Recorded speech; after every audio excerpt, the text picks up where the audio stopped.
Are you interested in really connecting with your intuition and wanting to trust it? But you're never sure, like the different things that you hear or that you feel, is that really my intuition? Or is that my fear? Or is it some other part of me that is expressing itself and wanting my attention? Now, how do I really know the difference? And maybe you've started observing your thoughts. You're noticing, wow, I keep thinking about this or I keep thinking about that. And you're not even sure why, but you're no longer just believing them and living inside of those thoughts. You're actually starting to be able to watch. And every time you do that, you create a little more space for yourself so that you can gain more and more perspective. I want to welcome you to Whose Voice Is That? A guide for telling the difference between your intuition and your fear and your overthinking. This guide is for you if you sort of feel like your intuition is waking up, but you don't know how to access it consistently. You're not sure if you can trust it. And you, like I said, you feel like you've got lots of different feelings, lots of different thoughts running through your head, and you're not quite sure how to discern what is what. And you really do want to feel connected on the inside. That's a concept that you have, but you don't quite know how to do it yet. If this is you, you're in the right place. I'm Maggie Ostara. I'm a sovereignty mentor and a human design expert. And you're going to walk away from this PDF and this little video today having a much better understanding of what is going on inside of your head. What are the different motivations of the different voices that you are hearing and the things that you keep feeling so that you can discern what to trust and what not to trust. I'm going to walk you through an assessment that's going to help you to be able to discern the words and the phrases, the feelings and the somatic responses, the things that you feel in your body, depending on which of those voices that you're listening to. And then you're going to get to have a cheat sheet that will give you just quick references for you to see, oh, okay, is it this voice? Is it that voice? Is it this voice? I feel this way in my body, so it must be that. And then a series of action steps that you can take that will help you to be able to move out of more of your survival brain and more of your analytical mind so that you can truly tap into your intuitive knowing. Intuition is one of your core superpowers, and yet very few of us really recognize it or know how to access it at will, much less know how to trust it. So if that's true for you, you're in good company. I would say most people are in that situation. We live in a world that teaches us to distrust intuition, doesn't think intuition is real, doesn't even really know what intuition is because we're taught from our earliest age to really do things logically and rationally. And so we want to know, where did we find out about that? How can we test it? What expert stands behind that so we know if we can trust it? Intuition doesn't fit into any of that. And when we try to look at it logically, a lot of times we just dismiss it. We talk ourselves out of it. And so we want to be able to understand what really is intuition. And how can we know what it is? Because when you understand your intuition, it can be like your best friend. It is a guidance system for you that is really just designed for you. It's not coming from the outside, it's coming from in here. And when you really learn how to access it, you will have one of the greatest superpowers right in your hip pocket. When I was a kid, I was highly intuitive and I was also really good at math. And the adults around me were kind of uncomfortable with my intuition because I knew things or really sensed things that they didn't really want me to know. They didn't really want me tuning into some of the things that were going on for them, for the adult people, right? And so I would ask questions and they would say, no, that's not true, or you don't need to worry about that. Oh, honey, you're just making that up. Don't worry about it. It wasn't until many years later that I found out my intuition was actually quite accurate. But when I was a kid, of course, I trusted the adults, and so I really suppressed my intuition. I was really good at math. And so we had classes in math at school. It was something that was acceptable and it was really cool that you were good at it. So I focused on math and I actually won the senior math award in my high school. because I saw that as a pathway to excellence, whereas I did not see intuition as a pathway to excellence. It wasn't until I was in my late 30s and I was coming up on my Uranus opposition. You're going to find out more about that in a little bit. When I started to really break out of the very logical, rational, statistical, even strategic mind that I had overdeveloped by that point. And so I started on this journey that I've been on for 30 years now to really open and awaken my intuition, learning how to foster it, where it comes from, what that relationship is like, and to keep my logical mind available, but not have it be in charge anymore. And that's something that you can experience when you go through this guide and actually really do the work of it. And you're going to walk away with a much better understanding of what intuition is. And if you want to continue and you want to take a really deep dive and know more about how to really access your intuition, I'll give you an opportunity. And since then, I've really been teaching many women, hundreds of women, how to do the same. I do this partly through human design because human design really does help us understand how to access our intuition, but also through many different kinds of practices that we do, and also just a deeper understanding about what intuition is. My perspective is that everyone's intuitive. Everyone's intuitive because everyone has a higher self. And intuition is one of the key ways that your higher self communicates with you. So we're going to dive into the specifics of that. And I'm excited for you because you're going to be able to break out some of the ways that you might have been conditioned to really either suppress or dismiss your intuition, and instead learn how to embrace it and truly embody it. I invite you to go through the first few pages of this guide so you can get a little bit of a background.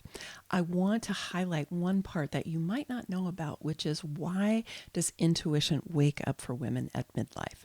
We hear about midlife and midlife crises, and people get restless and they start wanting a change. Well, there's actually a reason for that. We have two powerful alignments that happen in our 40s and our 50s that really come in and stir us up, wanting us to get more connected to what's truly authentic for ourselves. This has to do with the Uranus opposition and the Chiron return, and it is a powerful instigator for helping us break out of the conformity that we have agreed to, because that's what we did to find our place in the world, right? So how we were taught to be more successful.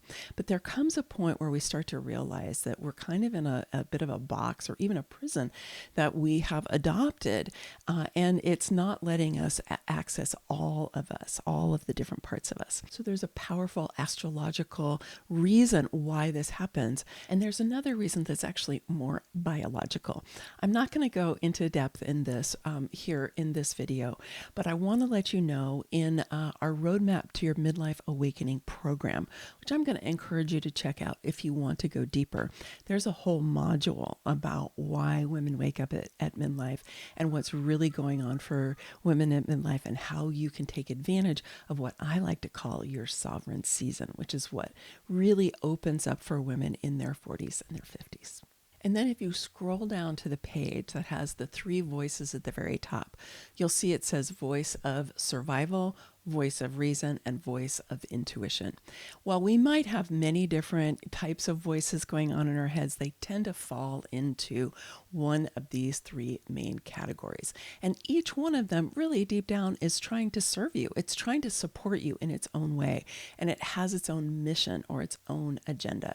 And you may be familiar with terms like the inner child, or with parts work, or the concept of subpersonalities that comes from Carl Jung.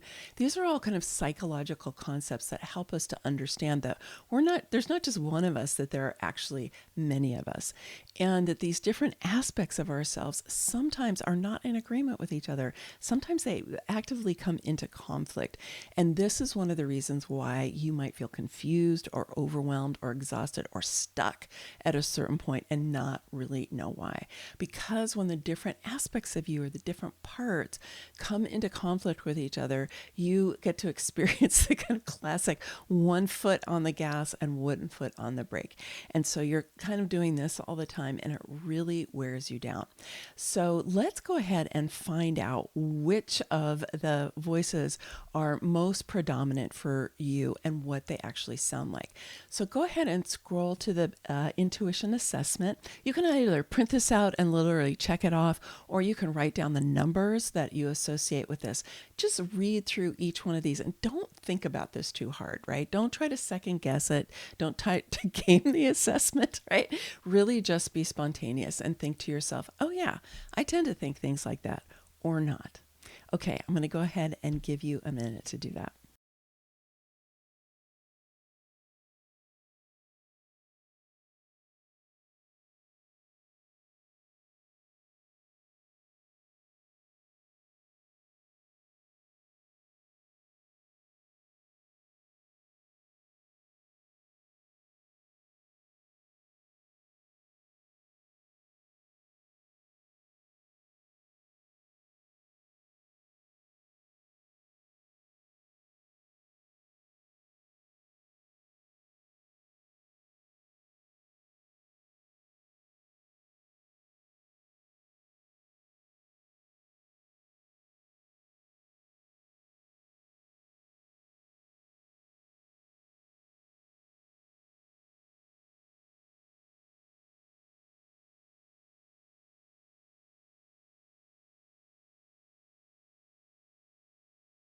Okay, great. Now that you've done that, go ahead and scroll to the next page that has scoring at the top.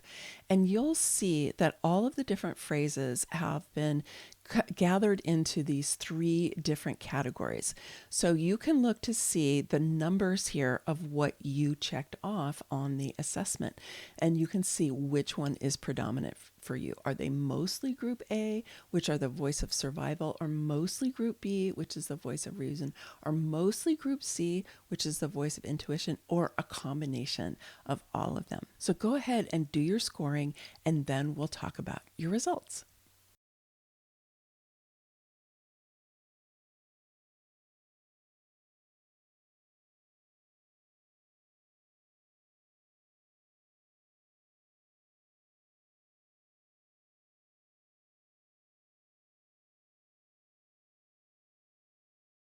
So if you mostly have the voice of survival, your survival brain is running the show. If you mostly have B, the voice of reason or your analytical mind is really in charge. And if you have mostly group C, the voice of intuition and your intuitive knowing is alive inside of you. And if you have a mix of all three, you kind of want to see, do you have a predominance of one or the other, or is it evenly split? Very often, even if we have a mix, the voices of that survival brain and the analytical mind are stronger. So what I want you to do next is to go ahead and scroll through the next few pages. The first one is all about the survival brain. And the survival brain is here to carry out its prime directive, which is the survival of the physical body. It's incredibly powerful, it's blazingly fast, and it's super diligent. This is the part that is wired from deep in your brainstem, and it's here to keep you alive. And it's so powerful that it will take over the whole rest of you if it really feels like it's in survival. It's very, very good at that job. Because of life experiences or unhealed wounding or trauma, or just the stress that we have in our modern life, you might be on a low level alert a lot of the time. Like the survival brain is kind of operating in the background. And this is really exhausting because it takes a lot of resources to do that. It can undermine your health, and it can really undermine certainly your sense of happiness when this happens. And it's almost impossible to feel or to hear your true intuitive knowing when your survival brain is too active. Now, down at the bottom of this page, you'll see some of the survival brain indicators, right? Anxiety, confusion, being fearful, being risk averse. Those are all things, but really a focus on safety and perceived danger. Prefers predictability and what's familiar and what's comfortable. It's like, ooh, I don't want to go do that thing because I don't know what's going to happen, right? If you have this kind of sense that you go into a room and the first thing you do is scan for a threat, it's not uncommon. You get kind of reactive rather than feeling like you can be really neutral and pause and respond in a calm way. Or if you tend to get, emotionally overwrought or have a lot of brain fog, and or if you dissociated, you're not in your body a lot of the time. And kind of the underlying belief of the survival brain is that the world is a dangerous place and I have to protect myself. Then the analytical mind, its motion really is to be in charge. The analytical mind is highly intelligent, it's logical, it's strategic, and it's a master of strategy and planning. It's really a great friend in certain parts of your life, like when you're doing your accounting, for example, or if you're planning a big trip, right? It can be really helpful for that. Anytime you're going to crunch numbers, you're going to lay out something where you need to see the patterns of it. It can also be dismissive of your intuition. As just saying, nope, that can't be true. I can't analyze it. I can't strategize it. I don't know where it came from, right? So when you tend to talk yourself out of your intuition, it's usually your analytical mind that's doing that. Although caveat here, the survival brain can masquerade as logic and reason.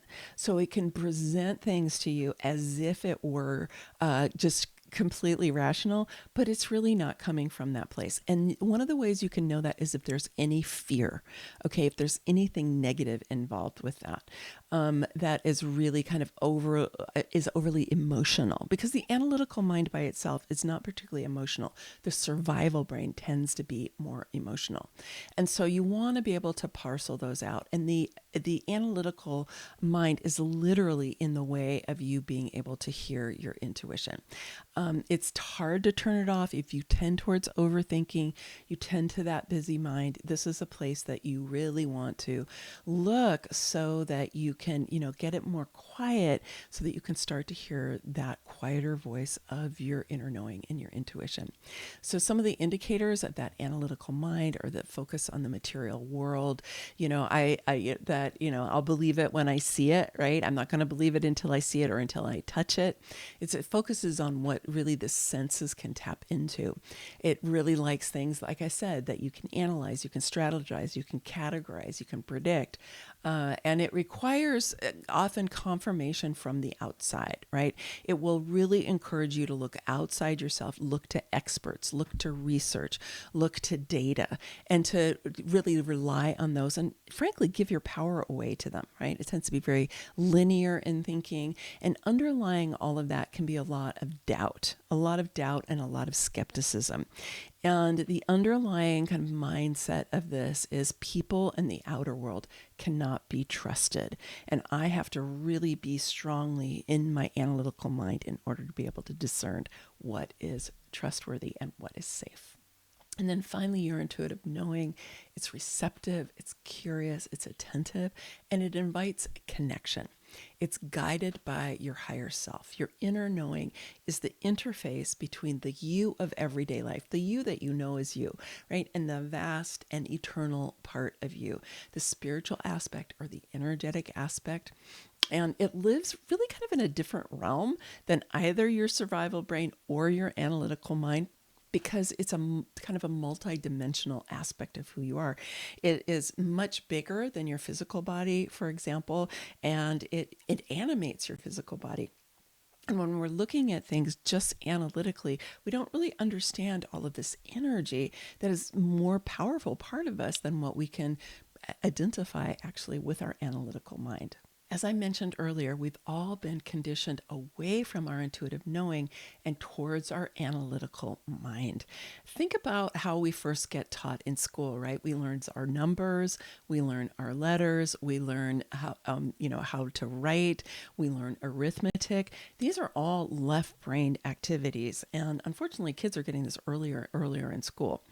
And so we get really programmed to believe that this is what's important. This is where school sends our attention. And even when we grow up, right, this is the kind of thing that tends to be privileged in our society rather than our intuitive knowing. Your intuitive knowing, it's quieter, right? It whispers in your ear, it makes you feel a certain way. You get a subtle kind of sense of, oh, I should go that way, right? And so it gets drowned out a lot, both by the survival brain that is like, oh, we got to be safe. I don't know if I feel safe in here, or the analytical brain that says, well, I don't know. Let's really take stock of what is here. Let's make a list of pros and cons.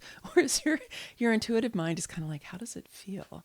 Is that what I want to go towards, or is that not what I want to go towards? What is it that wants to come from the inside of me, and the downloads that I can receive that are going to help to guide my life from the inside out? Some of the indicators for the intuitive mind, like I said, quiet, receptive, trusting, curious, centered, inner focused rather than outer focused, the ability to listen or perceive. Sometimes people see. Comfortable with unpredictability and uncertainty, because we know that things are all changing all the time, and what's predictable is just something that we pull from the past and we project into the future. And of course, the survival brain does that. It likes predictability, and so it gets anxious when things are not predictable.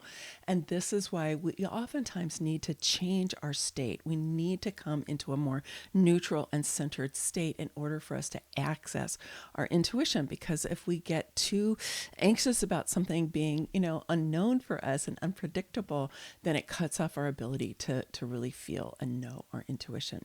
And intuition tends to follow more associations, right? And it creates synchronicity. And it really takes practices to be able to access our higher self. Its underlying mindset is that the universe is a benevolent and supportive place, and that we belong here. Excellent. Now you have a foundation to work from. By now you have identified, are you orienting more towards survival, or more towards analysis, or more towards intuition as a tendency? Chances are you actually move through all of these, but which one tends to be more dominant? It tends to be the interpretive lens that you live through more of the time. And trouble comes more when you get stuck in one, right? Like having chronic anxiety, for example, or chronic confusion and overwhelm, or a chronic distrust of other people or of things, out there. Any of these will block your intuition. And like I said, the voices of survival and the voices of reason tend to be the strongest. The survival brain, let's just remember, it's extremely strong because it's coming from your unconscious. And the unconscious is faster and far more powerful than the conscious mind. And then the analytical mind, right, tends to become dominant because of our cultural conditioning. Like I was just saying, we get this from a very early age, and it goes in deep. And very often, having a really strong analytical mind also leads to success in like consumer culture. I know it did that for me. My very first career, I really used my analytical mind a lot when I was a professor at Columbia University. And then I walked away from that because I could feel that my analytical mind was so overdeveloped that the rest of me was really atrophying. But sometimes the survival brain and the analytical mind, and also the intuition, they can get into conflict with each other. They can say, but what about that? And what about that? And what about that? So what I'm excited to give you is a little cheat sheet. So scroll down and take a look at this cheat sheet, and you'll see the different kinds of inputs, the different kinds of voices on the left-hand side. And then the next column is what tends to happen in your body when you're in your survival brain. Okay, so the survival brain is the autonomic nervous system, right, which is the part that is designed to help us keep us alive, but it can fall into fear. And so some of the ways we can know about that is if we start to sweat, or as if our heartbeat gets faster, or if our eyes get a little more narrow, right, because you tend to do that to be like, oh, is there danger out there, right?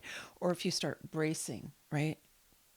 that kind of thing. Feel a tightness in your chest. But it can also be things like nausea or headache or pain in the body or even fatigue, because these are signs that the nervous system is in a state of overwhelm, and it tends to put the brakes on when that happens. It's like, no more. And the phrases and the thoughts that go with that survival brain are, I don't trust that, or what will other people think, or it's better to be safe than sorry. And I don't like unpredictable situations. I'm really more comfortable with what's familiar. And I just want everybody to get along. I'll just do what you guys want to do because I would just want everybody to get along. That's that people pleaser, which sometimes is run by the survival brain. And so some of the action steps that you can take are long, deep breaths, straw breathing, which is breathing out through the pursed lips, pause and look around you, giving yourself a loving hug, right? Just to help you know that you're safe and you can calm down. Going outside and sitting at the base of a tree and letting it hold you. Watching something funny, if you've got a comedy show you like to watch, or is there a comedian that you enjoy? I actually do this on a regular basis with my kid, or just laughing, right? Just lightening up the load, right? And that tends to break us out of kind of chronic, low level anxiety that we can be living inside. So that's what, if you notice that you're having these body responses or these kinds of phrases or thoughts, you can also go back to what you checked earlier, are happening. Then you want to shift your state. And these are some of the actions that you can take if you want to do that. I'm also going to let you know how you can understand those action steps and really go much deeper in a moment. Okay, so the analytical mind, the things that we tend to feel in the body, right, when the analytical mind is active or even overactive, is we tend to get that pressure in the head, right? We're just really, really thinking so much, right? You could get a headache, or it just could be a pressure in the head. Sometimes I can feel like my head gets really tense. Shallow breathing, just barely breathing in here because we're so mentally focused. We're just like up in here. We almost forget to breathe. Little to no blinking if you're just like this, which is what we do when we're looking at screens all the time, is we kind of forget to blink. So we're just kind of like this, just becoming a talking head, right? Not even feeling your body. Being nearsighted, that can definitely be because the logical mind, the analytical mind, like really likes to focus in like this. And then there's things like the tense body, or if you have a tendency towards constipation, right? Or a lack of physical energy. These are all indicators that you're not really in your body, and you're probably really in your head most of the time. And your body's kind of suffering because you're not in it and paying attention to it. So some of the phrases that can go with that are things like, well, like, I just really need to figure that out. Or, can you prove that? Can I prove that? Or, it's just your imagination. I really just want the facts. Or, what does the research say? What do the experts say? How can we know what's really true about that? We need to go outside of ourselves and find some things that we can count on. Fact checking belongs here too, right?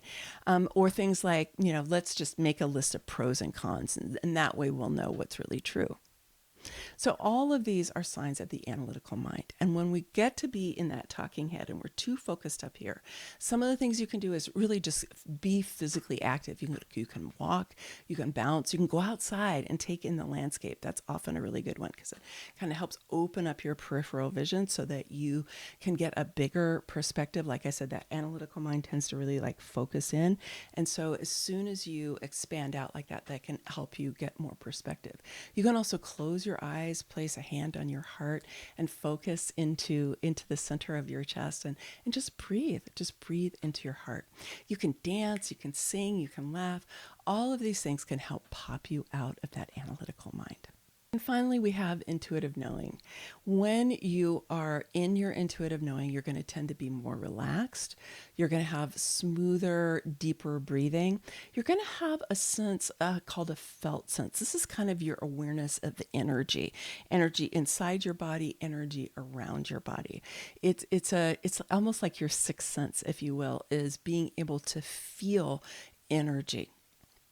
You'll have more energy. You can be more open minded. Like I said, that curiosity, the kind of like, what's out there? Your heart is soft. There's an emotional flow. So if you do feel emotion, you're not going to get stuck in it. Like in the survival brain, you can get stuck in that kind of low level anxiety. You can get stuck in reactivity. Whereas when you're more in your intuitive knowing, the emotions may come, but they're going to flow. You're not going to get stuck there. And like I said, that kind of deep sense of curiosity and receptivity. So some of the words and phrases that could go with that are, I just don't really like the feel of that place. I don't like the vibe, right? Or I just got a message about what to do, right? You're in the shower, right? It just came to me in the shower. It just came to me on a walk. I don't know, let's just try it and see what happens, right? This kind of a willingness to try things out and not be worried about making mistakes. I can't say why, but I just know this deep sense of knowingness, or the sense of my body is just like, no, no, no, no, no, no, I'm not going there. And it's not the same as being like, I'm scared, right? It's not that. It's like, oh, that's scary. I don't want to go there, right? That's more your survival brain. But the intuitive knowing definitely can give you that sense of, no, don't go there. That's not a good place for you to go. But that's discernment rather than fear. Some of the ways you can foster your intuitive knowing is through conscious breathing, listening and feeling, closing your eyes and tuning into the water inside of your body and moving with it. That can actually be a really fun thing to play with. There's a practice called continuum movement, which is all about that. One of the things I really like to do too is just to play with shape and color using markers or colored pencils or paints. It helps to open up that creative right brain, and it just starts to help things flow. Another thing I love to do is automatic writing, which is one of the ways you can invite your higher self to come in and start giving you guidance. So I highly encourage you to print out this cheat sheet and just have it somewhere. You could have it at a desk. You could have it on your refrigerator. You could just somewhere where you can use it as a reference guide, so that when you start to feel something, or you start to notice, like especially if you have a looping thought, or if you notice you start to have different thoughts that are not in alignment with each other, they're in conflict with each other, you can kind of see what voices they are and see how you can start to bring them into greater alignment. So now you have a much better sense about what your intuition is, how you can tell if what you're hearing or what you're feeling is your intuition or your survival brain or your analytical mind. And so you have a lot more information. You have a perspective and you have criteria. But what about actually living from your intuition? What about actually knowing how to consistently access your intuition and to live from that place? If this is something that you are interested in, I really encourage you to check out, and if it feels right to you, to join our program, Roadmap to Your Midlife Awakening. This is a small but mighty program that is going to help you to shift your state out of your analytical mind so you can be more receptive to your intuition, and it's going to help you to calm and restore your survival brain so it can relax. You can regulate your nervous system, so again you can start to really feel your intuition. So the whole first module, it has a series of exercises and neuro tools that come from a body of work called neurosomatic intelligence that help to calm the nervous system, help you to restore, and help you to be able to really get in your body so that you can activate your felt sense and you can activate your intuition. There's a rest and restore toolkit, which you get to download and take with you. And I'm going to share one of my favorite tools with you in just a second as well, so you can kind of get a sense of what I'm talking about. You're also going to receive more uplifting and informative and inspiring perspective about what's really going on in midlife. I mentioned earlier on about the Uranus opposition and the Chiron return. You'll receive more in-depth information about that in the Roadmap to Your Midlife Awakening program. And there's also more perspective about what's going on for us biologically. Yes, we go through menopause at this time. And what does that really mean for us? And what does it mean to be a postmenopausal woman, right? And what are the true benefits that come from that and the opportunities that arise? And this is what I like to call our sovereign season. So that's what you'll get to learn in module 2. And And then in the third module, you'll learn about the cycle of awakening. And this, it helps you to understand, where am I when I feel a certain way, right? Where am I in this cycle? And we go through this cycle repeatedly on our journey of awakening. It's not a one and done. It is a cycle that we go through. And the more that we learn to identify the different stages, there's 6 different stages that you'll learn about in module 3.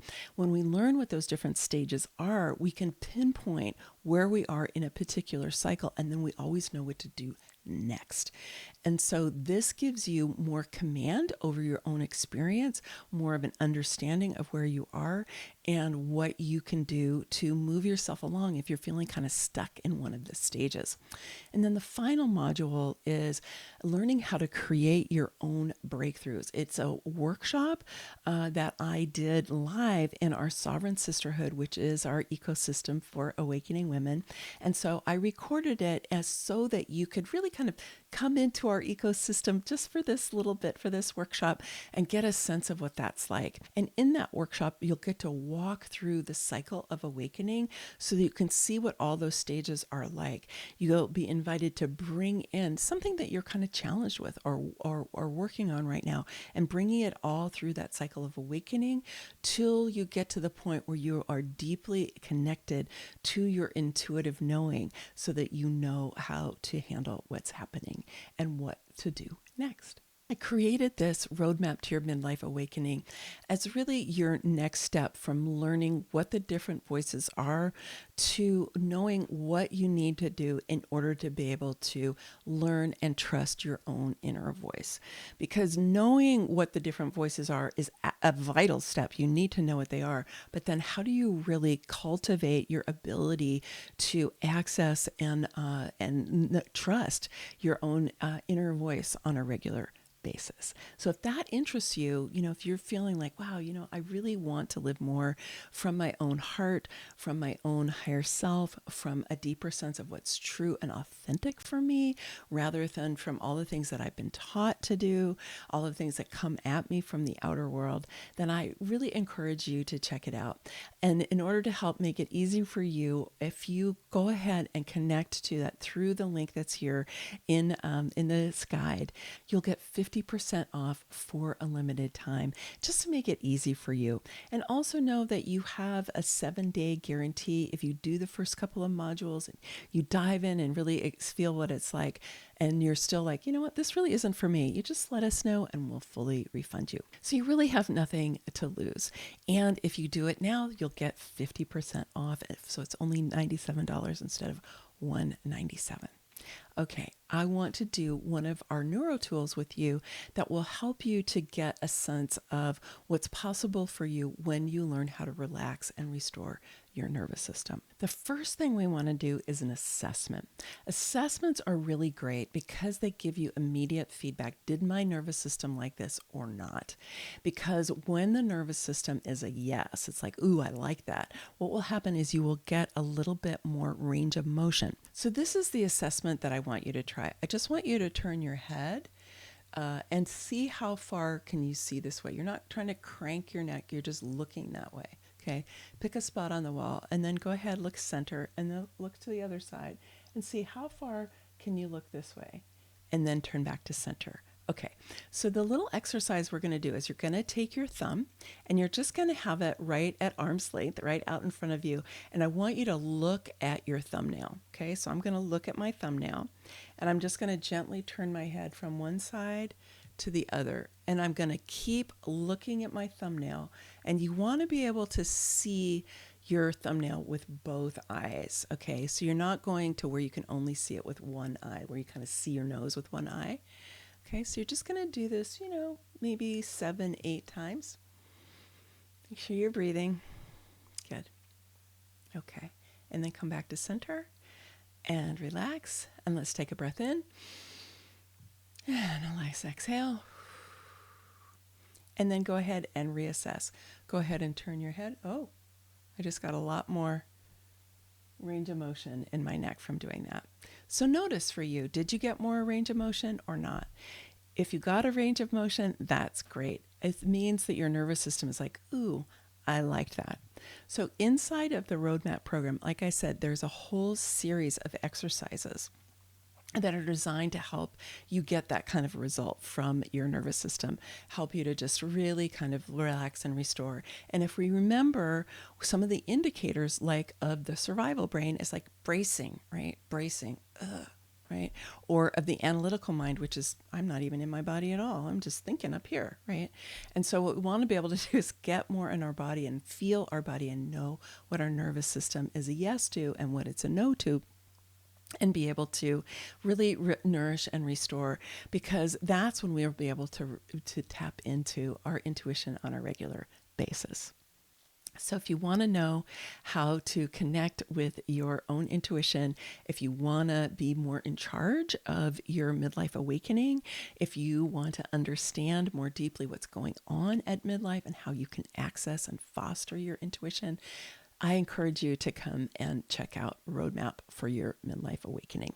And as I said, you'll be able to get it for 50% off for a limited time. Do you want to go on living kind of in survival or in your head, or do you really want to embrace all of you, all of your faculties? Do you want to have this incredible superpower of your intuition right here in your side pocket whenever you need it? Because if you do, join us for Roadmap, and I'll see you on the inside. I want to leave you today with a quotation from one of our participants in the Roadmap program. And she said, "This program has been a beautiful bridge between what I knew and where I'm going now. Your framework gave me permission to see the next 20 to 30 years as a time where I can finally be my own priority." So if this appeals to you, I hope you'll join us. Many blessings. Much love. Bye for now.